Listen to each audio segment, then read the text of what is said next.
నమస్తే అండి. Welcome to Siri devotional channel. ఈరోజు ఈ వీడియోలో ముక్కోటి ఏకాదశి అంటే వైకుంఠ ఏకాదశి గురించి చెప్తాను. ముందుగా వీడియోలోకి వెళ్లే ముందు మీలో ఎవరైనా మా ఛానల్ని సబ్స్క్రైబ్ చేసుకొని వాళ్ళు ఉంటే సబ్స్క్రైబ్ చేసుకోండి. ముక్కోటి ఏకాదశి నాడు శ్రీ మహావిష్ణువు దేవతలతో భూలోకానికి విచ్చేస్తాడని, ఆ రోజు దేవాలయాలలో ఉత్తరద్వార దర్శనం ఇస్తాడని పురాణాలు చెబుతున్నాయి. మహావిష్ణువుతో పాటు ముక్కోటి దేవతలు కూడా భూలోకంలో భక్తులకు దర్శనమిస్తారు కాబట్టి ఈ ఏకాదశిని ముక్కోటి ఏకాదశి అని పిలుస్తారు. రవి ఉత్తరాయానికి మారే ముందు వచ్చే ధనుర్మాస శుద్ధ ఏకాదశిని వైకుంఠ ఏకాదశి లేదా ముక్కోటి ఏకాదశి అంటారు. ఈరోజు మంచి రోజు కాబట్టే శ్రీకృష్ణుడు అర్జునుడికి గీతోపదేశం చేశాడు.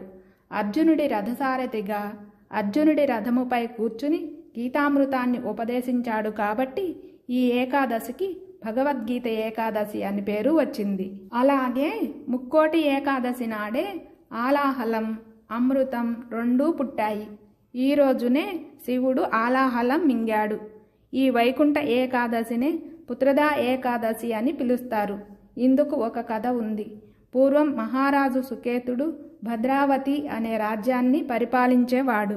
మహారాజు సుకేతుడు, అతని భార్య చంపక నీతి నియమాలతో ఉపకార స్వభావము కలవారై రాజ్యమేలుతుంటారు. అయితే ఎంతకాలమైనను పుత్ర సంతానం కలగకపోవటంతో వారిరువురు ఆ ప్రాంతంలో దీక్ష చేస్తున్న ఋషులను దర్శించి వారి చేత దీవించబడి కొద్ది కాలానికే పుత్ర సంతానాన్ని పొందుతారు. కావున ఋషులచే దీవించబడిన ఆ వైకుంఠ ఏకాదశి రోజునే పుత్రదా ఏకాదశి అని పిలుస్తారు.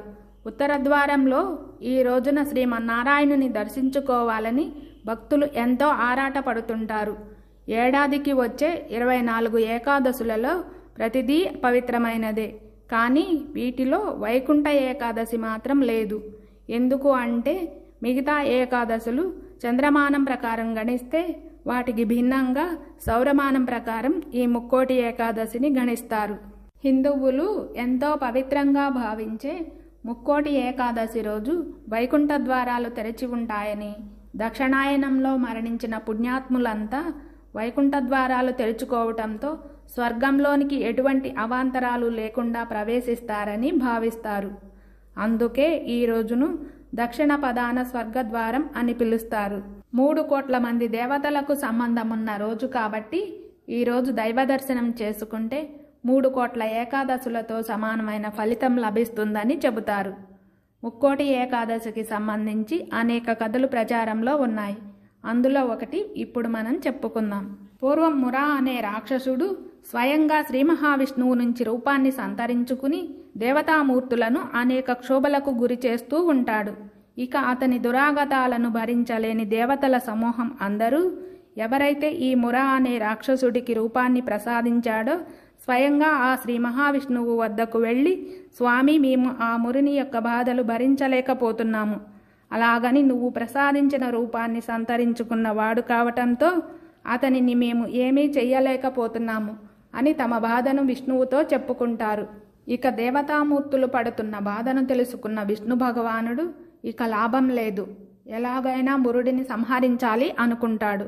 కానీ మురుడికి ప్రసాదించిన శక్తుల కారణంగా అతన్ని సంహరించటం అంత సులువు కాదు అనుకున్న విష్ణువు ప్రత్యేకాస్త్రంతో అతనిని వధించాలి అని వెళ్లి బదరికాశ్రమంలో హైమావతి గృహలో అస్త్రాన్ని పొందేందుకు తగిన పథకాన్ని సిద్ధం చేస్తుండగా విష్ణువు తనని సంహరించాలి అనుకుంటున్నాడు అనే విషయము తెలుసుకున్న ముర రాక్షసుడు విష్ణువుని సంహరించాలి అని హైమావతి గృహలోనికి ప్రవేశిస్తాడు. ఇక మురుడు విష్ణువుపై దాడి చెయ్యబోయే సమయానికి శ్రీ మహావిష్ణువు శరీరం నుంచి ఒక స్త్రీ రూపం ప్రత్యక్షమై కంటి చూపుతోనే మురుడిని సంహరించి వేస్తుంది. ఈ దృశ్యం మొత్తాన్ని అంతరంగంతో గమనించిన విష్ణువు కళ్ళు తెరచి నీకు ఏమి వరం కావాలో కోరుకోమని అడుగగా, స్వామి, నాకు ఏకాదశి అనే నామంతో పాటు సంవత్సరంలోని 24 ఏకాదశులలో ఈ రోజును అత్యంత శక్తివంతముగా చేసి ఈరోజు ఉపవాసము చేసిన వారికి పాపముల నుంచి విముక్తి కలిగించి వైకుంఠ ప్రాప్తి కలిగేలా అనుగ్రహించమని వేడుకోవటంతో అందుకు అంగీకరించిన విష్ణు భగవానుడు నీ కోరిక నెరవేర్చెదను. ధనుర్మాస శుక్లపక్ష ఏకాదశి నాడు నేనే స్వయంగా భక్తకోటిని సందర్శించి ఆ రోజు నియమ నిబద్ధతలతో ఉపవాస దీక్షను చేసి నన్ను పూజించిన వారికి వైకుంఠ ప్రాప్తి కలిగేలా చేస్తాను అని అభయమిస్తాడు. ఆ తరువాత ఆ స్త్రీ శక్తి వెంటనే స్వామిలో లీనమైపోతుంది. ఇది వైకుంఠ ఏకాదశి వెనుక ఉన్న ఒక కథ. ఈ రోజున ముర రాక్షసుడు బియ్యంలో దాక్కున్నాడు అంటారు. అందుకని ఈ వైకుంఠ ఏకాదశి రోజున అన్నం, బియ్యంతో చేసినవి తినకుండా ఉపవాసం, జాగరణ, విష్ణువుకు పూజలు చేస్తే ఆ శ్రీ మహావిష్ణువు అనుగ్రహం లభిస్తుందని అంటారు. ఈ ఏకాదశి స్వర్గద్వారం, ముక్కోటి ఏకాదశి, వైకుంఠ ఏకాదశి, పుత్రదా ఏకాదశి, భగవద్గీత ఏకాదశి అని రకరకాల నామాలతో ప్రసిద్ధి చెందింది. ఈ విధంగా స్వామిని ఉత్తర ద్వార దర్శనం చేసుకుంటే వారికి జన్మరాహిత్యం లభిస్తుందని భక్తుల విశ్వాసం.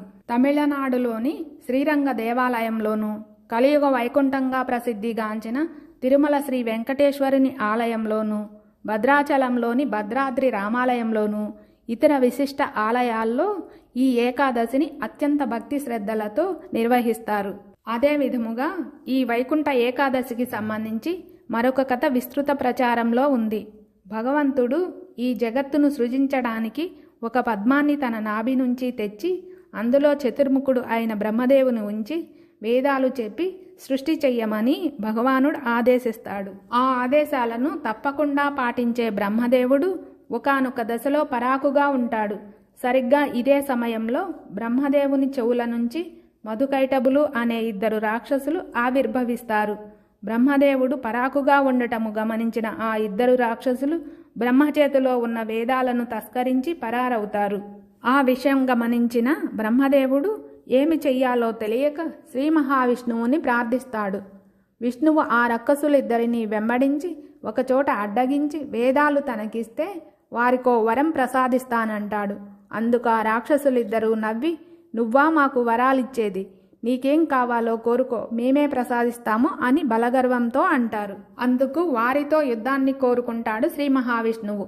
ఆ యుద్ధంలో బలగర్వంతో విరవీగుతున్న ఆ రక్కసులకు గర్వభంగం జరుగుతుంది. వాళ్ళిద్దరి అవసాన దశను గమనించిన శ్రీ మహావిష్ణువు కరుణించేందుకు అంగీకరించి మీకేం వరం కావాలో కోరుకోమంటాడు. అప్పుడు ఆ 2 రాక్షసులు తమకు వైకుంఠ ప్రాప్తిని కలిగించమని ప్రార్థిస్తారు. భక్తవరదుడు అయిన స్వామి వాళ్ళిద్దరి మొరను ఆలకించి అందరూ వెళ్లే ప్రధాన ద్వారం నుంచి కాకుండా వారికి ప్రత్యేక ద్వారం ఏర్పాటు చేసి ఆ ద్వారం ద్వారా వారికి వైకుంఠ ప్రాప్తి కలిగిస్తాడు. వైకుంఠ ప్రాబల్యాన్ని గుర్తించిన ఆ 2 శ్రీమన్నారాయణుని ఒక వరం ప్రసాదించమని కోరుకుంటారు. తమకు కలిగించిన ఈ ప్రత్యేక ద్వార దర్శనం ద్వారా భక్తులకు దర్శనం కలిగించవలసినదిగా కోరతారు. వారి నిస్వార్థ కోరికను మన్నించి నాటి నుంచి భక్తులకు ఉత్తర ద్వార దర్శనం కలిగిస్తాడు. మధుకైటబులకు వైకుంఠ ప్రాప్తి ఏకాదశి రోజున కలిగినందువలన ఆ రోజును వైకుంఠ ఏకాదశి అని వ్యవహరించటం నాటి నుంచి వాడుకలోకి వచ్చింది. ముక్కోటి ఏకాదశి విశిష్టతను గురించి నాకు తెలిసిన విషయాలను మీకు తెలియచేశాను. మీకు ఈ వీడియో నచ్చుతుంది అనుకుంటున్నాను. ఈ వీడియోను చూస్తున్న వాళ్ళందరికీ నా ధన్యవాదములు. Please like, share and subscribe to Siri devotional channel.